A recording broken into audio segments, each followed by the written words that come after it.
All right, so moving right along, why don't we watch another match from the winners bracket? We'll keep moving forward. All This right. time, I think we're gonna watch Ninth Ghost, who came in second. Oh no, never mind. We got this. We're gonna watch Rainesama versus Hijump. Okay. Okay. So I Now, go ahead. Sorry. I was just going to say, Ninth Ghost. That's the match that went forever and ever that we are Well, kind of wary about. I was gonna watch a different one because I really want to get him on camera because he got second last time with a really cool list. Yeah, he was playing Arcanist Songhai. Yeah, we can maybe even come back to that, but I don't have Ultra Jusk on my friends list, and I have both of these guys. Both of them are really good. I know that High Jump was really excited to play in this, and I don't know if he's a relatively new guy to the duel scene or not, but I know he is streaming it. So if you guys are interested, you can check him out on his stream later. This is High Jump versus Rainesama, and here we go. All right. Give me 1 second, I'll load up. But while we do that, it looks like it's a Linar versus Vanar matchup. This time, Argion. Who do you think you favor in this? Oh man! Now we saw the shenanigans that Zoran can do, but it's tough because if Rainsom is bringing a lot of burn in this Fey list like we've seen so far, then I don't think Argion can keep up with it. You know what I mean? So I think that I am going to have to give it to Fey just because I have a bit more information on what that general can bring. I don't know what crazy strats High Jump could have thought of for Argion in this format, other than just the standard, tons and tons of provokes, and then your opponent can't do anything. It looks like I really like this Enfeeble from Rainesama. It's a really nice way for him to deal with like all the provoke units and like Elixes and Ironcliff. So I imagine this to be a real MVP for him, especially in conjunction with Frostburn. Yeah, so he's definitely going to be holding on to that Feeble for dear life. We do see the turn 1 Mesmerize, and this is so strong because if your opponent is trying to play the race format, that automatically puts them a turn behind. Yeah. It's one of those cards that you will never see in regular play, but it's actually probably an auto include in just about every Vanar list. It's just a really nice way to move blockers out of the way, or like here, basically take an entire turn away from your opponent. Right, and High Jump answering back with a little bit of the same with the Beam Shock. Yeah, it's a nice. It's the same sort of like stall tactic that we've come to know and love in this format. So it's Rainesama here. He doesn't have a whole lot to do. He clearly doesn't want to use any of the removal spells in his hand, Frostburn or Avalanche or Enfeeble. But his hand is really good. Yeah, with the Hailstone Prison and 2 Silhouette Tracers, Rainesama is setting himself up for really strong again burst of movement that we talked about, where you might even want to preserve those Silhouette Tracers until you take these first couple corners and try to burst to get the last one. Yeah, I really don't like using a Tracer unless I'm going to get all 3 spaces with it when I play, and I also really like saving it for points in time when you have to jump over stuff. Like, you'll find yourself in positions where it's like, all I have to do is move 1 space, but someone's in my way. So being able to jump over those problematic cards, or even away from provoke units, is extremely important. Yeah, because being able to use the Silhouette Tracer first, and then still use your general's natural 2 spaces of movement is going to let you create so much distance where that provoke minion isn't going to be able to catch back up and lock you down again. Yeah. What do you do here as Rainesama? Do you Tracer, or do you just play out a Heartsister, or do you bounce this Ironcliff, or not Ironcliff, Silverguard? I mean, what would you do here? I think you do Tracer here just because High Jump is going to be on 5 mana next turn, and you don't want the Ironcliff to drop into that corner, and then that delays it enough to where the Silverguard's able to also provoke you, and then you're just gummed up.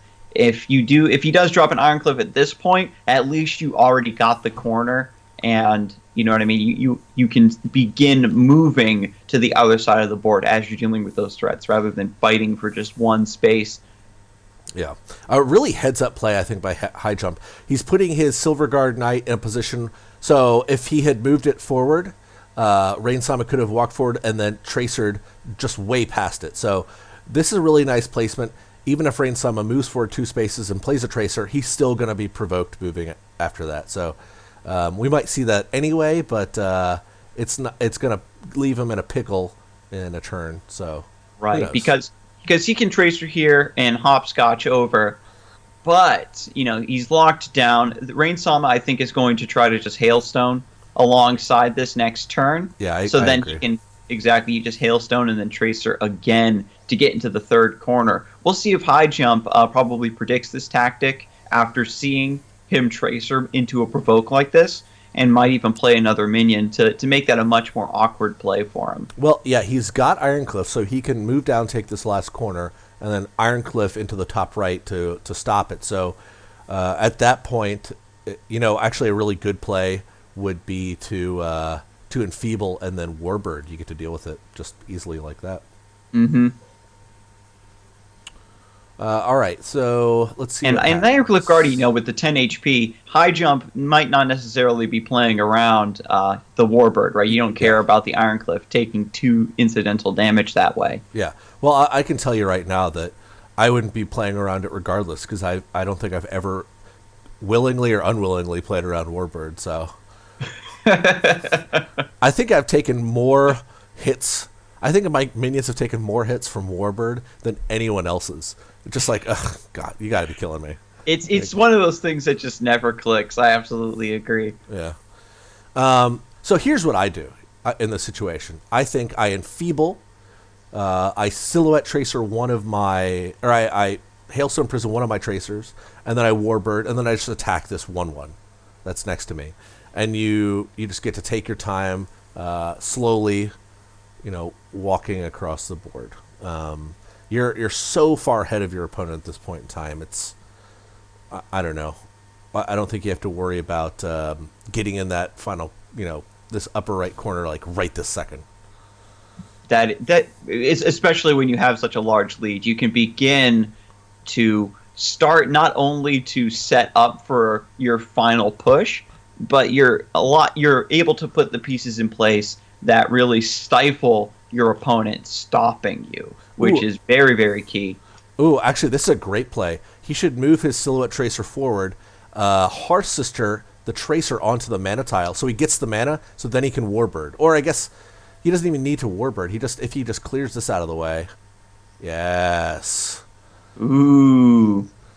Right, because now he can just walk into the corner naturally, and this is what we're talking about with him taking it a little bit slower. Yeah. This forces Hijump to have. He needs to have another Ironcliff Guardian, right? And then we see the Meltdown in his hand. So Hijump playing a very strange strategy with just maybe a little bit of late game burn. I suppose the Meltdown is just there to help get through some of these chunky bodies that might come down at the last minute to try to block you. I really like Meltdown, because it gives you this sort of like alternate way to win. If you it does damage in such high chunks. You only need to activate it like a couple times to really just kill your opponent.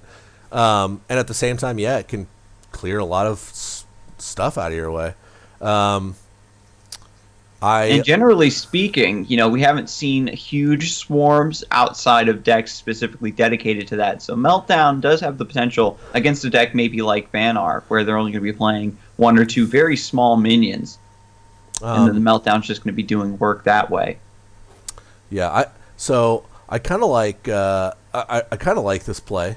I don't know if I would bother to Chromatic Cold here. I think you want to save that for something that your pony is not going to be able to kill. And also next turn you could Silhouette Tracer plus Sunset Paragon next turn. I don't know. Right. I suppose this keeps him from moving that 7/7 into the corner, but you're absolutely right about the Sunset Paragon being able to clear the Meltdown. I'm wondering why. I really like Sunset Paragon. It's a card that I had never considered for the race, but it seems really good. Like, it deals with a lot of stuff. Yeah, a lot of the larger minions in the game, have even attack and even HP, to make them not only hard to remove, but also make them very strong offensive threats. The only minions that you really see that are hard to remove but have low attack are, again, Ironcliff Guardian, and Vanar deals with those very, very well. Sunset Paragon's going to shore up that weakness that they have, not being able to deal with the extremely large threatening bodies alongside those Revokes. Yeah. So Rainesama says he won't have 9 mana, but to counter that, Rainesama, you just took this mana tile this turn. If you'd saved it for this turn, you would have had 9 mana right here. But man, I think it's neither here nor there. You can come down, attack the Silhouette Tracer with both your things, and then play the Paragon and clear it out. So sort of forcing your opponent to either win this turn or have something crazy. We'll see what happens. Regardless, Sunset Paragon seems like a great choice for the race. Something I hadn't thought of, and looks like it's doing a lot of work here. So yeah, so really huge card, and if you haven't thought of it, Zooch, then Hijump definitely not expecting that card either. And now he's going to be scrambling. How do I keep him from walking into this next corner? Oh, the well played. I think he knows he's done for. He would have Alex Stormblade. He would have to get like an Ironcliff, or if he had double Silhouette Tracer, he could win here. Oh, he's coming back. Oh, no. Oh, man. Yeah, that's too bad. Anyway, it was a pretty solid match. Last time we saw Vanar versus Linar, it was Vanar that won. Even though, I gotta say, it feels like Linar might be the deck to play in this tournament, simply because it gets to play Trinity Oath, which is such a good card against the burn decks. So, I think it's just a matter of how prevalent do you think the burn is going to be. But we've seen that it is very strong thanks to the ZJ. If you have the foresight to bring those really powerful combos. Yeah, I mean the ZJ's deck, if you give it enough time, it's just going to kill you. So